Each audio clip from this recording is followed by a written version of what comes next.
All right, guys, welcome back to Bald Father Bets. Appreciate you guys coming. We are, as of tomorrow, we'll be 1 week away from the Super Bowl.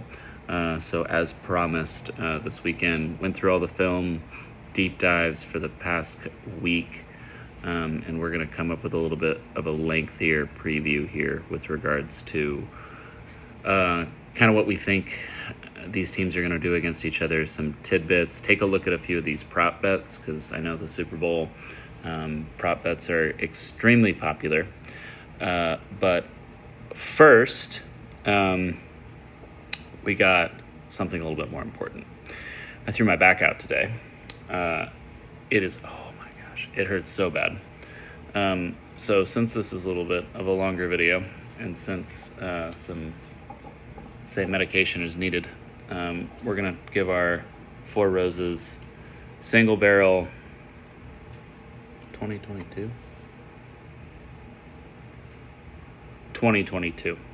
20% rye mash bill. We'll see. So yeah, bottled 2022. It's 11 years and 1 month age. Their single barrel 2018 is maybe my favorite bourbon of all time. So let's see how this one is. And this is more important than our football game, of course. And don't even say anything about the fact that I like ice. So I bought the bottle. I can drink it however I want.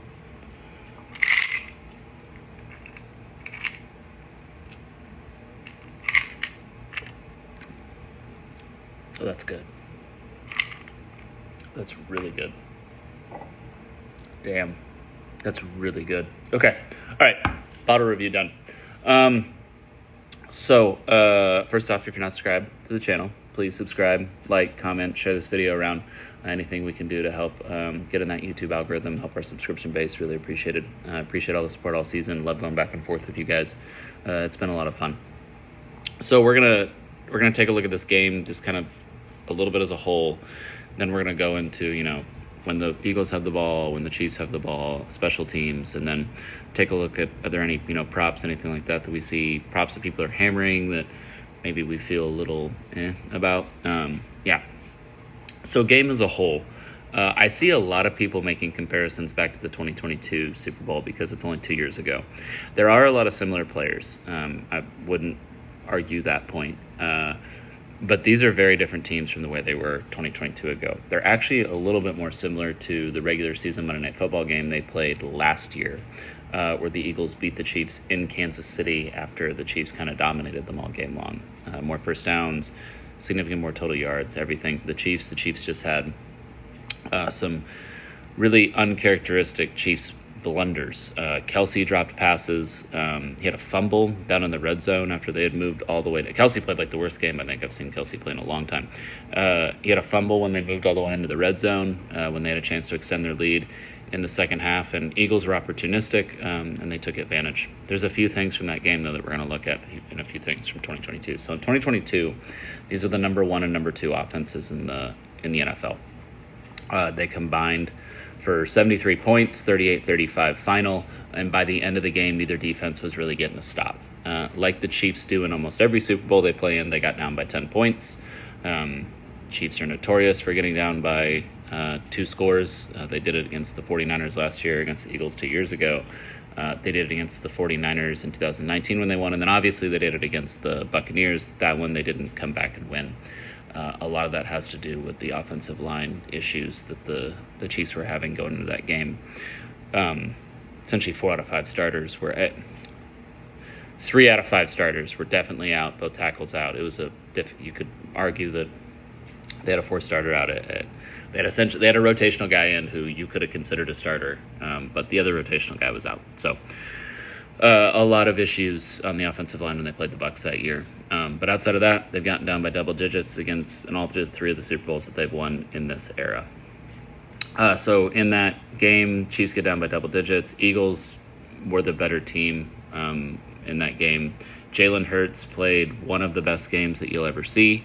A.J. Brown went off. Devontae Smith went off. It was very much a through-the-air type game for them. One of the things that was interesting about that game was on the defensive side of the ball. The Eagles had gotten 70 sacks that year, which was the third most all-time in the NFL, and they did not record a sack. There were things about the field being very slippery. They played that game at the Arizona Cardinals Stadium, which is kind of notorious for not having the best field. They said it was mushy, very slippery. They weren't able to get their get the surface underneath their feet, and they had 0 sacks recorded in the game. Orlando Brown very famously after the game said, "Put it on an effing t-shirt." He didn't say effing, but he said, "Put it on a t-shirt." And that was really one of the main reasons that the Chiefs were able to get a win. Gannon, defensive coordinator at the time, now head coach of the Arizona Cardinals, took a lot of heat in that game for not bringing more than 4 to try and get to Mahomes and actually disrupt him and register some sacks. But all year long they were third all time in the NFL, 70 sacks on the season, and they were bringing 4 most of the year. So why would he have really changed it up just for that game? There's a big difference between blitzing and getting pressure. We're going to get into that, especially when we talk about when the Eagles have the ball on offense. If you blitz and you don't get pressure against a guy like Mahomes, well, that's about the worst thing you can do, because then there's less people in the back end. He can throw people open in one-on-one situations, and that year the Chiefs had one of the most explosive offenses in the NFL. Another interesting kind of fact on that one was the Eagles were actually a more efficient, effective rushing offense hello, Casey. They were a more effective, efficient rushing offense in 2022 than they are this year.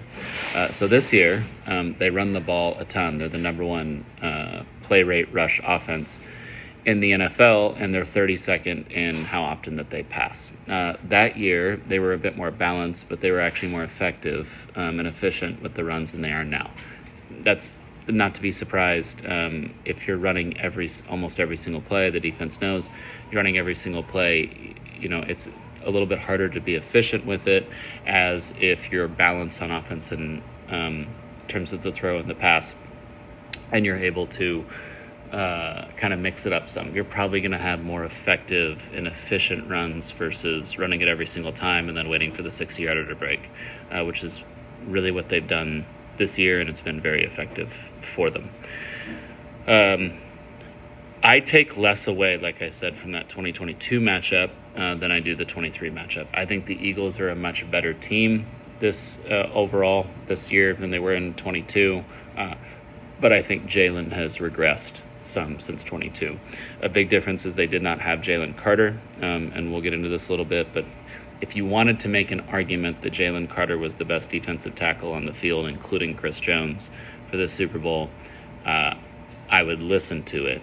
I don't necessarily think I would agree, especially in a 1-game sample size that's the Super Bowl. I'd still take Chris Jones. But Jalen Carter, as long as he keeps on this trajectory and doesn't get injured, will be a Hall of Fame player. He's that good. All those teams that passed on him was kind of funny, actually, at this point. But anyway, so the 23 game, again, I take more away from the 23 game because the Chiefs are so much more similar offensively 23 and 24 than they were in 22. Not big play, not explosive, not an offense first team, defense first team in 23, defense first team in 22. They were defense first against San Francisco in the Super Bowl. It's ultimately what got them the win. And then in that game in 23, they were doing a lot of the underneath stuff that you're going to see, and we'll talk about that when we get to the Chiefs when they have the ball. They're doing a lot of the underneath stuff that you're probably going to see more of in this Super Bowl versus the stretch the field stuff that they were doing in 2022. They are extremely effective on third down, both offensively and defensively. The Chiefs on offense are the number 1 third down team in the NFL this year, and they were in the tops in the NFL last year. They're also one of the number 1 defenses in terms of getting off the field on third down. They're similar too in the fact that McDuffie is now in his third year. So in the 2022 year, that was his rookie season, he got torched a bit by A.J. Brown in the Super Bowl. Devontae Smith still led them in catches, but he got torched a bit. McDuffie is kind of truly a follow around the number one guy. I am not 100% convinced that he's going to be on Brown the whole time just due to size. Watson's a little bit taller, and Brown is a taller wide receiver, and Smith has torched the Chiefs both in 22 and in 23. So I'm not 100% convinced McDuffie will travel with him, but he may. McDuffie is a top 5 cornerback in the NFL, like I said, because his last name isn't Mahomes, Kelsey, or Jones. He doesn't get as much of the love that he actually should, but he's unbelievable. So in 23, McDuffie completely shut down Brown. Brown had 1 catch. Devontae Smith went off in that game. The Eagles were not that good of a team last year. A lot of that had to do with what they lost on the defensive end, especially on the back end, where they've completely redone that entire thing, getting CJ back. They had Darius Slay, but then at the other corner spots, Quinyon Mitchell and then Cooper DeJean. And this year, the Eagles defense really found itself after week 5 when they installed DeJean as a full-time starter. So in 23, they weren't near as good of a team. At the time, they were 10-1, and they eked out that win. But they were winning games they really had no business winning, and then they went on that losing streak to end the year, finally getting blown out by Tampa Bay down in Tampa during the wild card round of the playoffs. I do think, though, kind of a little bit of what these teams are going to do in terms of how they play each other, especially offensively, you can look to that 23 game a bit more than you can the 22 game. These are defensive first teams down this year, guys. They just are. The Eagles are even more rush heavy than they were the previous 2 years, and Kansas City offensively is even more underneath stuff than they have been ever. So let's get into them a little bit. What do we see? How do we see the game going? Eagles offense, when the Chiefs are on offense, then special teams. In fact, we're actually going to start with special teams because a lot of people forget about that one, but it's very important. Let's start in the kicking game. Eagles have an absolute problem at the kicking game right now. Elliott is a liability out there. He's missing extra points. And the thing is he's not just missing them consistently right or consistently left. He's missing them left and right, which means he really doesn't know. There's something off and he can't figure it out. When these two teams played each other in 22, Elliott was one of the best kickers in the NFL. They trusted him from 60, 61, 62 yards. I don't see the Eagles having that same trust in him now, and I don't even know if they have trust in him with extra points. From a return standpoint, they're kind of average. They have a good punting unit, and they have a good defensive return unit, as evident in the NFC Championship game when they forced a fumble on a return by Washington. On the other side, Harrison Butker, still reliable in terms of accuracy, not the same Harrison Butker that you guys remember pre-injury.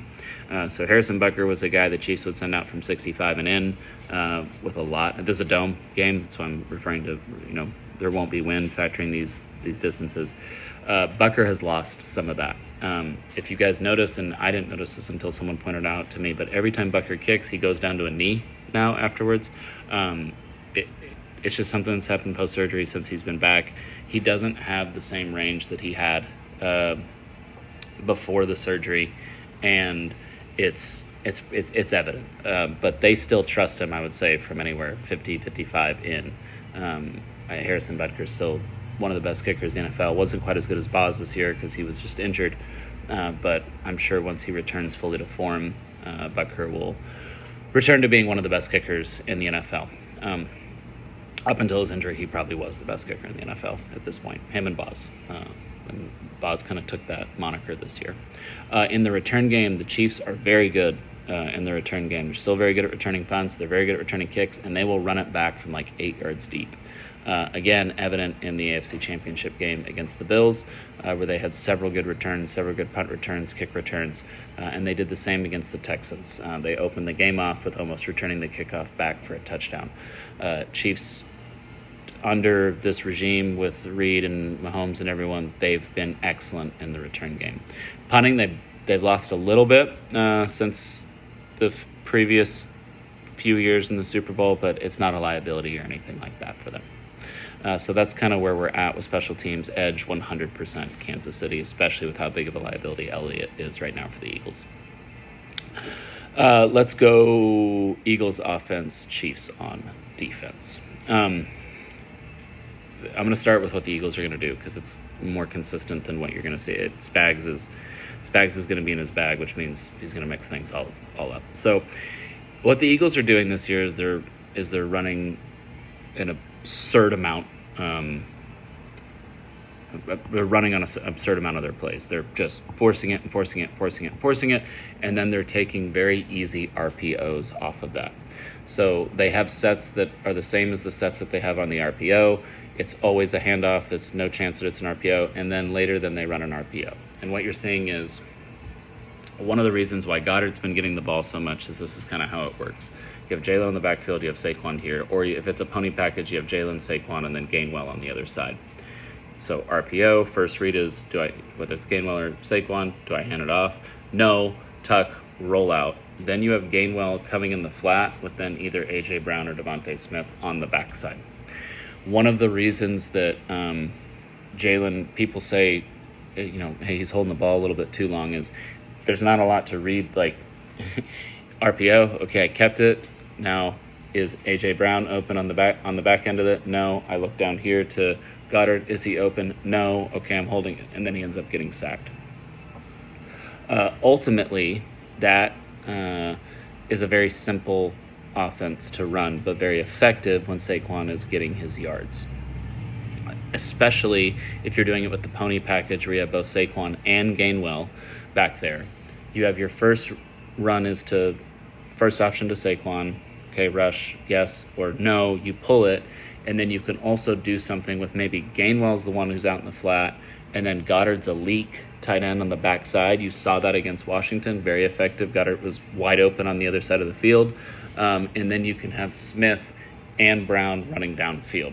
Very, very effective, very simple, but difficult to stop when you have the types of players that the Eagles have. On top of that, this is the best offensive line in the NFL. Them and the Lions, they're the two best offensive lines in the NFL. I have no doubt that Landon Dickerson and Jurgens are going to play. They were both playing last week.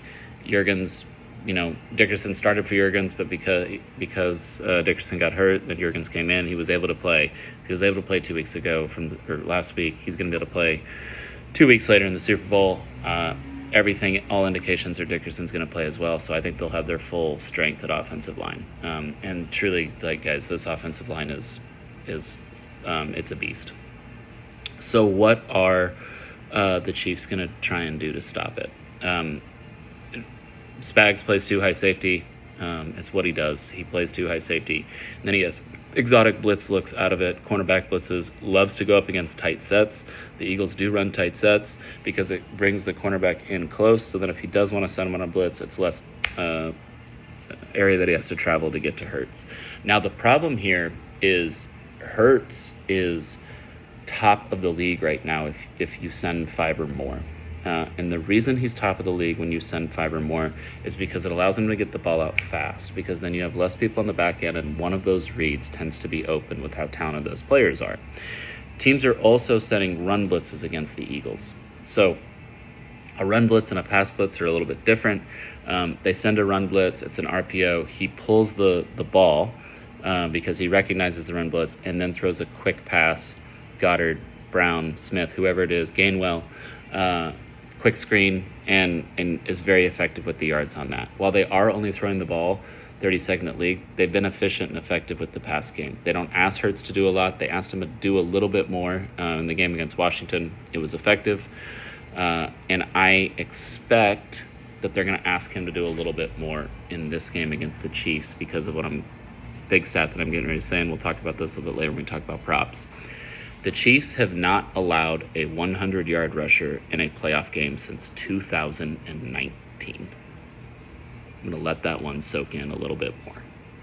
So for all these people who are like, man, they gave up 4.5 yards to James Cook and 5 yards a carry to Joe Mixon, what do you think Saquon's going to do to him? They maybe had those yards per carry averages. They still didn't get to 100 yards. The last 100-yard rusher just at all against the Chiefs was Week 1, and it was Lamar Jackson. They have not given up 100 yards to a running back all season long, and they haven't given up 100 yards in a playoff game since 2019. With that, I expect Kellen Moore to be a bit more aggressive with Jalen early to try and open up some lanes for Saquon. I do think they're going to throw a little bit more. I'm not talking like they're going to flip it, they're going to throw more than they run, but they're going to throw a little bit more than they had previously in games, and because throwing the ball, they've been effective against the Chiefs in 2022 and in 2023. Chris Jones is the absolute difference maker on the defensive side, and I don't expect Spags to get too crazy with the blitzes. I think he's going to keep too high safety. I think he's going to have McDuffie travel, and I think you're going to see him put a lot on Bolton and those linebackers to stop the run, because he doesn't want to have to bring people further down. He wants to keep the safeties at too high. You're going to see exotic blitzes. It's going to happen. He blitzed a lot less against the Bills than he does other teams just because of Allen's skill set. That's another guy. If you miss on a blitz, you're pretty much toast. If you miss on a blitz against Jalen, you're pretty much toast. It's a little bit different because he doesn't have the rocket arm that Allen does, but he especially is effective getting out and moving it around. Where Jalen gets into trouble is holding onto the ball, and oftentimes that's a coverage sack. So he's holding the ball, the other team's only bringing 4. Coverage is locked down on the receivers, and then he takes a sack. It's something that he's done his whole career, since Alabama, since Oklahoma, and since being in the NFL. So that's kind of what we expect to see when Philly is on offense and the Chiefs are on defense.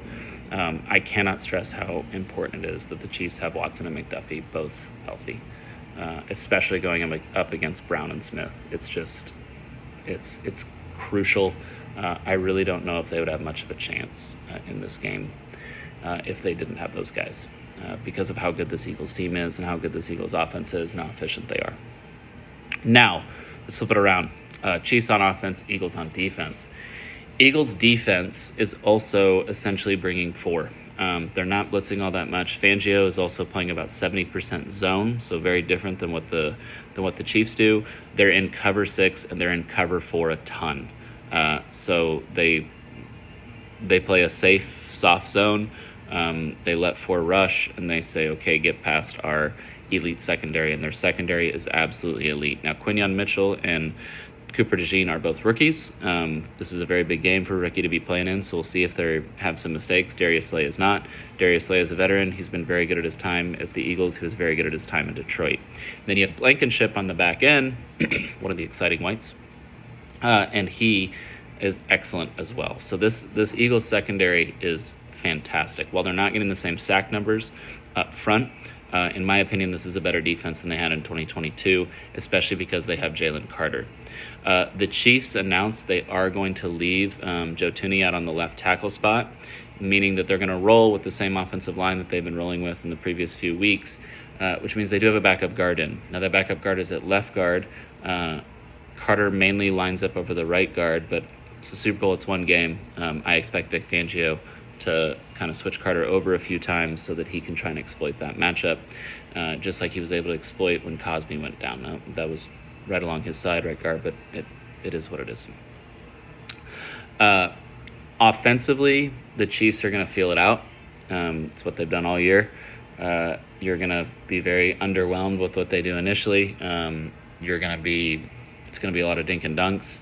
It's going to be a lot of third and shorts, but there is no one who is more efficient and effective at picking those up than Patrick Mahomes and the Chiefs. They've been running the ball horrendously all year. They haven't been explosive on offense. They're not scoring a lot of points. They're not getting a lot of yards, but they're 15-2 in the regular season. Then they won their 2 games and they're into the Super Bowl. They do enough on offense to get the win. The other thing is their weapons have started to open up a little bit now that they've gotten them healthy. So you have Hollywood Brown, you have Xavier Worthy, both, again, mainly running crossing underneath routes, underneath screens, and then using their speed to get yards after the catch. And you have Kelsey, who I expect he has an opportunity for a big game here because the Eagles are going to play so much zone. There's no one better than finding holes in the zone and sitting in them than Kelsey, and there's no better duo at just kind of understanding where that's going to be than Mahomes and Kelce. So I expect you're going to see quite a few catches for Travis Kelce, unless the Eagles make a conscious decision to take him away.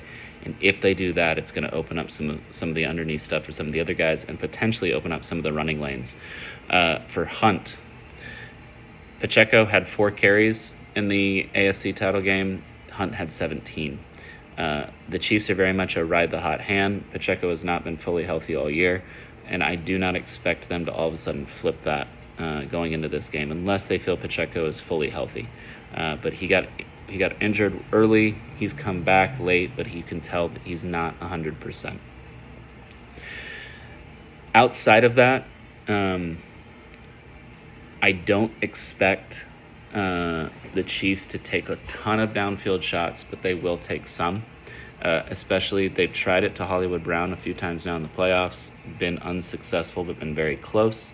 And they've tried it to Xavier Worthy a few times, semi-successful. I mean, the really controversial catch against the Bills, that was a downfield shot to Xavier Worthy, and that one was successful. I think Noah Gray could get involved in this a little bit, but at the end of the day, the Chiefs' success is going to be how does this offensive line hold up against the Eagles' defensive line. That was the same theme as it was in 2022, where the Chiefs' offensive line held up great. And we'll see how it is. Different field. It's turf down in New Orleans, so there shouldn't be any slipping on the grass like there was at the Arizona Cardinals Stadium for the Super Bowl 2 years ago. So overall, this game, guys, has a lot of feel to me like when the Patriots played the Seahawks. Seahawks were just a juggernaut. They beat the ever-loving hell out of the Denver Broncos in the Super Bowl the previous year. They were the better team, but the Patriots had Tom Brady and found a way to get it done. This one has the Eagles are the better team, better at most of all the positions you care about in football, better at O-line, better at D-line, but it wouldn't surprise me if the Chiefs have D-line played a better game, just in a one-game sample size. That could happen. Better in the secondary, even though I think McDuffie's the best corner out of everyone on the field. But just as an overall team, the Chiefs are better. The Eagles are better. Chiefs do have better special teams, and in a close game, that can come into matter. But at the end of the day, on a 1.5-point line, one-possession game, Chiefs have won 17 one-possession games in a row. They're 12-0 in one-possession games this season. So, are you really going to go against them here? Andy Reid, 30-7 with extra week to prepare. Nick Sirianni, 5-1 with an extra week to prepare. So, obviously, Sirianni not at the n=30 sample size that you like to have for statistics. Andy Reid is, but Sirianni thus far has proven that when he does have an extra week to prepare, it bodes effective for him as well. His only loss was 2022 against the Chiefs in the Super Bowl. Looking at some of these props, as I said, Saquon, I think they have him at 120 some odd yards, and they have his longest rush at 25.5 yards or over. I would not be hammering those overs. I'm not saying to take the unders, but Chiefs do not give up 100-yard rushers in the playoffs, and they really don't give up 100-yard rushers at all. It's just something that they do not do. I actually think that you're going to get more Jalen in this game. I think that Jalen over rush attempts, Jalen over pass attempts, all those are in play. And I think that with these kickers, I don't expect the longest field. I'll expect the longest field goal attempt. I think they'll attempt a long one, especially with Elliott. I don't know if I'd take the made field goal over in terms of yardage. Again, Bucker just doesn't have the leg that he usually does post-surgery, and Elliott is just a liability right now. Other props that I've been seeing people are in love with the Goddard prop. I understand it. The Chiefs have given up tons of yards to tight ends all year. Spags knows that too, so I don't know if that's one that I really fall in love with. But I do understand why everyone is all over his over. I truly do. Kelce plays big in Super Bowls. I think that's probably a fair shot that, especially if this is his last game, which I tend to think it is, that there will be some packages in there to get Kelce the ball. Kelce anytime touchdown, something like that's probably a chance. Mahomes had 2 rushing touchdowns in the AFC title game. Good chance that he's going to be running a bit here. I prefer rushing attempts because the Chiefs do that thing where if they have the lead late in the game, they snap the ball and then they just run backwards. So if you may be well over his rushing yards, then all of a sudden he's still the one in there taking snaps and running backwards, and you go under because those count too. That's just a killer way to lose a prop bet. But pretty much that in a nutshell is how we're seeing this game. Obviously, no official pick yet. Oh, you can get ones again. You can get Chiefs -1 again. So a few books have dropped their line to -1. Like I told you guys, I have Chiefs for 5 units. Okay, I'll give that as an official pick. Chiefs -1, 5 units. That's an official pick. We may come over the top with our official pick video on the Eagles, or we may add a little bit on the Chiefs, or we just may leave it at Chiefs -1, 5 units. I told you guys before we made the last video, I was in love with both championship week games. Those were both 20-unit plays. The Super Bowl will not be a 20-unit play. I don't love either side here. I like the Chiefs at -1 to start, but again, getting deeper and deeper into it, into the film, this Eagles team is the real deal.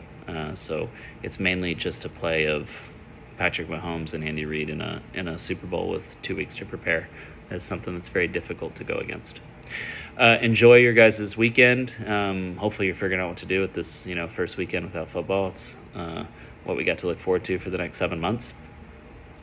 We will be back at you next weekend, obviously, with our official pick for the Super Bowl. Thank you guys very much. Enjoy the interaction with you. And please support this channel, like, share, comment on this video. Bye-bye.